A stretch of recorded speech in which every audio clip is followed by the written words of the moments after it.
दोन क्रांतिकारी वाटा, ओशो आणि बाबासाहेब. वैचारिक संघर्षातून सत्याचा शोध. मित्रांनो, इतिहास नेहमीच अशा व्यक्तींच्या पावलखुणा जपतो ज्यांनी प्रवाहाच्या विरुद्ध पोहण्याचे धाडस केले. आजच्या माहितीपटात आपण अशा दोन महापुरुषांच्या विचारांची भेट घडवून आणणार आहोत, ज्यांनी आपल्या परीने समाजाला हादरवून सोडले. एकीकडे विश्वरत्न, विश्वभूषण डॉक्टर बाबासाहेब आंबेडकर, ज्यांनी विषमतेच्या बेड्या तोडण्यासाठी रक्ताचे पाणी केले, आणि दुसरीकडे ओशो रजनीश, ज्यांनी आपल्या प्रखर आणि वादग्रस्त विचारांनी संपूर्ण जगाला अंतर्मुख व्हायला भाग पाडले. जगभरात ओशो हे त्यांच्या ध्यानधारणा आणि विद्रोही विधानांमुळे वादाच्या भोवऱ्यात राहिले. पण याच ओशोंनी ज्या निर्भीडपणे बाबासाहेबांच्या कार्याचा गौरव केला, तो इतिहास थक्क करणारा आहे. ही प्रस्तावना केवळ शब्दाची मांडणी नाही, तर एका प्रबुद्ध भारताच्या स्वप्नाची गुरुकिल्ली आहे. या ऐतिहासिक प्रवासात आमच्यासोबत सहभागी होण्यासाठी आमच्या चॅनलला जय चौधरी क्रिएटरला आताच सबस्क्राईब करा, कारण आजचा विषय तुमच्या विचार करण्याची पद्धत बदलून टाकेल. ओशो हे एक असे व्यक्तिमत्व होते ज्यांच्यावर अनेक देशांनी बंदी घातली, ज्यांच्यावर अनेक आरोप झाले. पण अशीही स्थितीत जेव्हा भारत जातीपातीच्या राजकारणात अडकला होता, तेव्हा ओशोंनी आपल्या हजारो अनुयायांसमोर बाबासाहेबांचे नाव अत्यंत आदराने घेतले. निर्भीड मांडणी.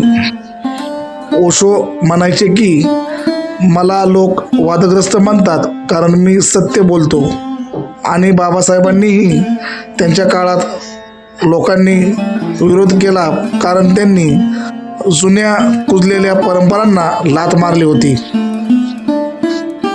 बौद्धिक क्रांतीचे नेते. ओशोंनी ओळखले होते की बाबासाहेब केवळ दलितांचे नेते नसून ते एक जागतिक दर्जाचे तत्त्वज्ञ आहेत.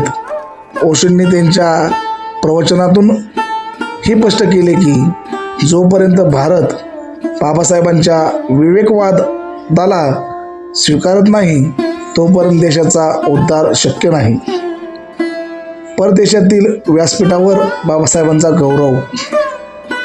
ओशो जेव्हा अमेरिकेत किंवा इतर देशात आपल्या अनुयायांना संबोधित करत, तेव्हा ते भारतीय संस्कृतीतील त्रुटींवर बोट ठेवताना बाबासाहेबांच्या कार्याला किंवा कार्याचा दाखला देत. संविधानाचा आदर.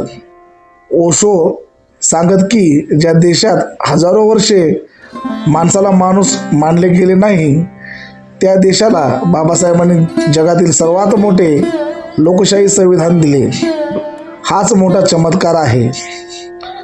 जागतिक स्तरावर ओळख. ओशोंनी बाबासाहेबांना मॉडर्न बुद्धा, आधुनिक बुद्ध संबोधले होते. परदेशी शिष्यांसमोर बाबासाहेबांची प्रतिमा एक महान कायदेतज्ञ आणि मानवतावादी म्हणून मांडण्यात ओशोंचा मोठा वाटा होता. बुद्धांच्या वाटेवरचा तो क्षण. एकदा ओशोंना विचारण्यात आले की तुम्ही जुन्या धर्मावर टीका करता, मग तुम्हाला कोणता धर्म योग्य वाटतो? तेव्हा ओशोंनी बाबासाहेबांच्या 1956च्या धम्मचक्र परिवर्तनाचा दाखला दिला. ओशो म्हणाले होते की आंबेडकरांनी जेव्हा लाखो अनुयायांसह बौद्ध धर्म स्वीकारला, तेव्हा त्यांनी केवळ धर्म बदलला नव्हता, तर त्यांनी भारताचा DNA बदलण्याचा प्रयत्न केला होता. ओशोंनी बाबासाहेबांच्या त्या कृतीला मौन क्रांती म्हटले. हा प्रसंग आजही समाज प्रबोधनासाठी अत्यंत महत्त्वाचा आहे, कारण तो दाखवून देतो की बदल हा तलवारीने नाही तर विचाराने येतो. तरुण पिढीसाठी संदेश. आजच्या तरुणांनो, आपण एका बाजूला तत्वज्ञानाच्या युगात आहोत आणि दुसऱ्या बाजूला अजूनही जातीच्या भिंती पाडत आहोत. ओशोंनी बाबासाहेबांविषयी जे विचार मांडले त्यातून आपल्याला एक शिकायचे आहे. 1. स्वतंत्र विचार करा. कोणाचेही अंधानुकरण करू नका, मग ते ओशो असोत वा बाबासाहेब. त्यांचे विचार समजून घ्या आणि मगच स्वीकारा. 2. प्रबुद्ध भारत स्वप्न. बाबासाहेबांना असा भारत हवा होता जेथे विज्ञान आणि करुणा एकत्र असतील. तरुणांनो, अंधश्रद्धा सोडून विज्ञानाची कास धरली पाहिजे. 3. धर्माचा अर्थ. धर्म म्हणजे कर्मकांड नव्हे तर एकमेकाप्रती असलेला आदर. आतापर्यंतच्या चर्चेच्या निष्कर्षाकडे पोहोचत असताना एका नव्या युगाची सुरुवात. ओशो आणि बाबासाहेब या दोघांच्याही मार्गावर काटे होते, पण दोघांचेही उद्दिष्ट माणूस घडविणे हेच होते. ओशोंनी वादग्रस्त राहूनही बाबासाहेबांच्या सत्याचा प्रचार केला, कारण सत्याला कोणाचेही जाहिरातीची गरज नसते. चला तर मग बाबासाहेबांनी पाहिलेले प्रबुद्ध भारताचे स्वप्न पूर्ण करण्यासाठी आपण आपल्या परीने योगदान देऊन स्वतःला सुशिक्षित करा, संघटित व्हा आणि संघर्षासाठी सज्ज व्हा. मित्रांनो, आजचा हा विशेष भाग तुम्हाला कसा वाटला?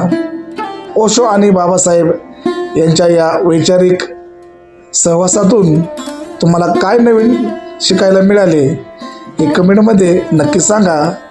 ही माहिती जास्तीत जास्त लोकांपर्यंत पोहोचवण्यासाठी व्हिडिओला लाईक आणि शेअर करा.